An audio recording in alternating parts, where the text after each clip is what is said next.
Então, no último vídeo eu introduzi vocês ao tema da regra da cadeia de derivadas, e hoje eu vou tentar fazer uma definição um pouquinho mais formal dela, para a gente entender ela melhor, já que vocês já têm a intuição. Então, o que a regra da cadeia falava para a gente? É que se eu tivesse uma função, que era duas funções, uma em função da outra, por exemplo, h de g de x, certo? Duas funções, uma função em função da outra, que para eu fazer a derivada, eu teria que primeiro pegar a derivada do termo de dentro, e multiplicar isso pela derivada do termo de fora. Certo? Mas por que que é assim?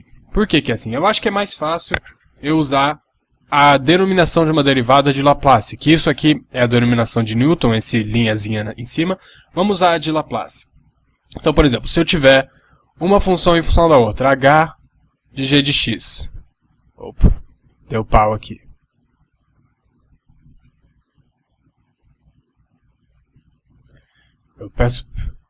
Desculpa, eu peço perdão, deu pau no meu PC, mas agora a gente voltou. Então, eu tenho a função h de g de x, certo? O que eu quero descobrir é a derivada de h com relação a x. É isso que eu quero descobrir, né? Então, o que a gente fazia? A gente primeiro pegava a derivada do termo de dentro com relação a x, então dg dx, e a gente multiplicava isso pela derivada do termo de fora, só que levando g de x como se ele fosse só uma variável x. Então, a gente fazia a derivada de h com respeito à derivada de g. E eu acho que vocês conseguem ver onde isso está indo.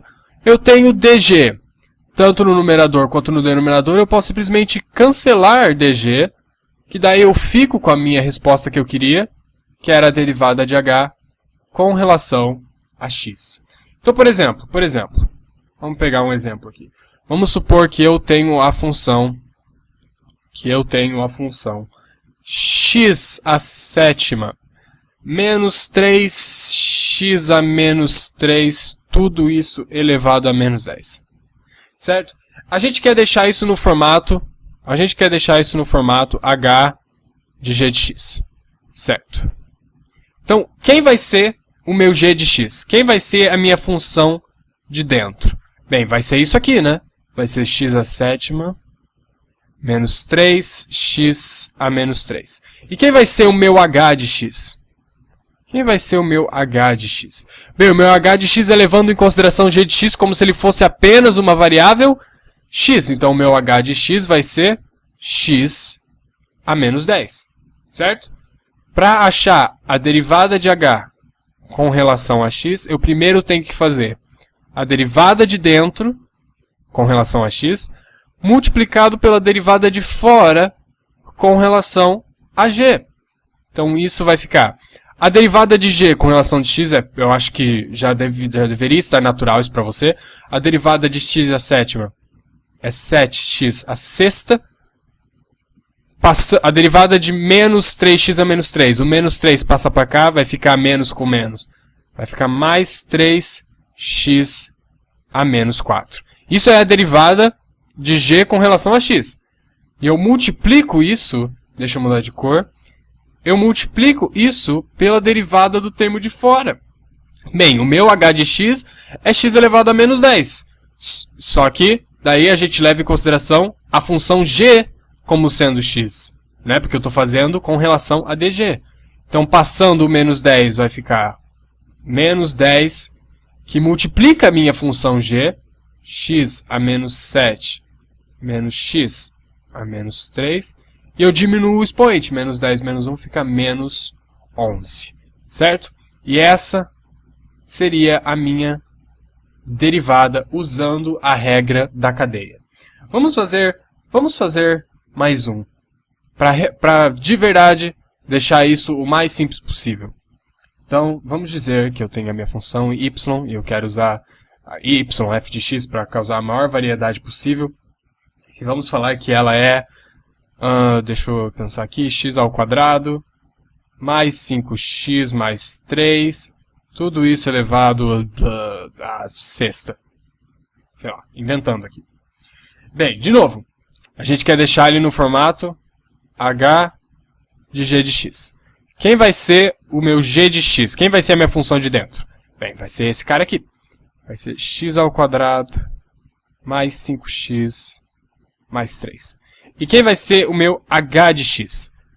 Bem, o meu h de x vai ser tudo isso aqui, só que levando em consideração que g de x é apenas uma variável x.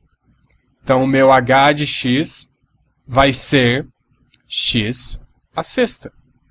Certo? Para eu achar a derivada de tudo, para eu achar a derivada de h com relação a x, eu tenho que primeiro fazer a derivada do termo de dentro e multiplicar pela derivada do termo de fora com relação à função de dentro.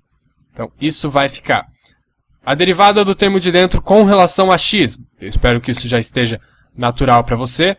A derivada de x² é 2x. A derivada de 5x é 5. E a derivada de 3 é 0.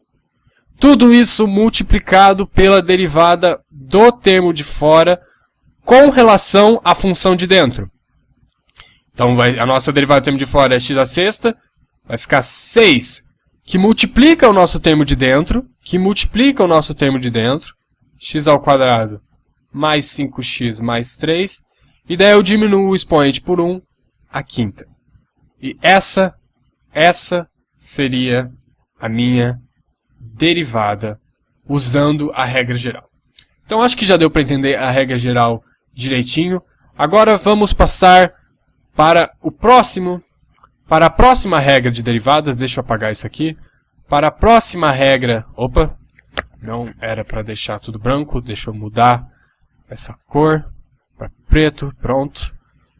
Vamos passar para a próxima regra das derivadas. Pronto. Para a próxima regra das derivadas. Então vamos supor que eu te desse essa função aqui, que f de x é igual a x³ menos 4x. Tudo isso vezes x à sexta menos 5x³ mais 16. E eu pedisse para você, é claro, a derivada disso. Bem, não dá para usar aqui a regra do expoente, se bem que você podia passar essa multiplicão, né? Você podia multiplicar aqui todos os termos, e daí você conseguiria usar a regra do expoente de boas. Mas ia demorar demais e não é isso que a gente vai fazer agora. Não dá também para usar a regra geral, porque aqui a gente não tem uma função em relação a outra função. Então, aqui nós vamos ter que usar a regra dos, isso é um S, dos produtos. Que eu acho que o nome é bem explicatório. Vai ser uma regra para quando você tiver uma função multiplicada a outra. E eu já vou fazer aqui a definição dela. Se eu tiver uma função que ela é a multiplicação de duas outras funções. E eu já vou falar para você qual vai ser a derivada. Talvez algum dia eu prove por que é isso. Mas não é o objetivo esse agora, porque a prova é meio complexa. O objetivo é só a gente entender a derivada em si. Então o que a gente faz isso é um pouquinho de decoreba, mas não é um decoreba tão difícil. Como você faz para tirar a derivada de duas funções se multiplicando? Você pega a derivada do primeiro termo, multiplica pelo segundo termo, mais a derivada do segundo termo, vezes o primeiro termo. Certo? Então vamos fazer um exemplo aqui. Vamos supor que eu tenha essa função que eu dei para vocês aqui. x³ menos 4x. Tudo isso multiplicado por x à sexta menos 5x³ mais 16. E eu quero tirar a derivada disso. Bem, o que eu faço? São duas funções se multiplicando. Eu pego a derivada da primeira função, ou da segunda, não importa a ordem, né? Porque vai ser uma soma. A derivada da primeira função, qual é a derivada disso? A derivada de x³ é 3x². e a derivada de 4x é só 4. Então a derivada do primeiro termo vezes o segundo termo, sem tirar a derivada dele, só o segundo termo normal. Tudo isso mais a derivada do segundo termo. A derivada do segundo termo. Então, a derivada aqui de 6x, de x, já estava falando a resposta, de x à sexta, é 6x à quinta, menos a derivada de 5x ao cubo, é 15x ao quadrado, e a derivada de 16 é 0. A derivada da segunda expressão, isso aqui, né? Vezes a primeira expressão. Vezes a primeira expressão. E essa é a minha derivada. Certo? Então, isso foi simples o suficiente. Simples o suficiente. Vamos fazer mais um exemplo. Mais um exemplo. Que esse vídeo já está ficando bastante longo. Vamos pegar só mais um exemplo. Vamos supor que eu tenha a função... E deixa eu mudar de cor. Deixa eu mudar de cor. Tá meio monótono isso. Vamos pegar verde. Verde é uma cor diferente. Então, vamos supor que eu tenha a função f de x é igual... Ah, falhou a voz ali. 5x à quinta menos x à sétima vezes 10x ao quadrado mais 3x a menos 7. Certo? A derivada disso vai ser... Bem, você pega a derivada do primeiro termo, vai ficar... Opa! 25x à quarta menos 7x à sexta. Você multiplica isso pelo segundo termo, sem mudar ele. Nossa, esse 10 ficou bem feio. 10x ao quadrado mais 3x a menos 7. Você soma isso à derivada do segundo termo. 20x menos 21x a menos 8. Tudo isso vezes o primeiro termo. 5x à quinta menos x à sétima. E essa é a nossa derivada. Ótimo. Então eu acho que esse vídeo ficou de bom tamanho. No próximo vídeo a gente faz mais alguns exemplos de derivadas da regra do produto e a gente já entra também na regra da divisão. Então eu vejo vocês na próxima apresentação.